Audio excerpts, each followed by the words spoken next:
रामकृष्ण हरी. आज बघा पंढरपूरवरनं पालखी मुक्काम करत करत बरड्या गावी आलेले.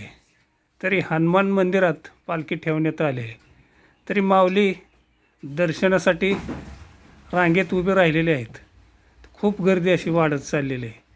तर बघा आजूबाजूच्या खेड्यातनं लोक यायला लागलेत, माऊली यायला लागल्यात. खूप गर्दी अशी वाढत चाललेली आहे. तर बघा हे मंदिर आहे, या मंदिरात पालखी ठेवलेली आहे आणि रांगेत दर्शन चालू आहे, शांततेत दर्शन चालू आहे. तर बघा पाऊस काय आज नाही, पावसानं थोडी उघडीक दिली त्यामुळं माऊली दर्शनासाठी गर्दी करू लागलेत. तर वातावरण चांगलं आहे, दर्शन बी चांगलं होतं आहे. आणि मला महत्त्वाचं एक सांगायचं आहे, मला दर्शन करून खूप आनंद झाला, समाधान झालं. बघा ताणभूकच हरली आज माझी, इतकं समाधान झालं दर्शन करून, लई समाधान झालं. तर बघा हे श्री हनुमान मंदिरात माऊली दर्शन घेतात, दर्शन करून बाहेर येतात.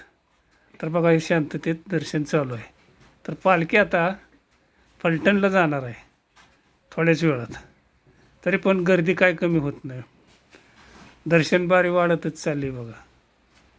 तर हे आसपास मिठाईवाली, वडापाववाली, तुम्हाला सांगतो स्टेशनरीवाली, ही आळंदीहून पंढरपूरला जाते, पंढरपूरवरनं आळंदीला जाते. धन्यवाद.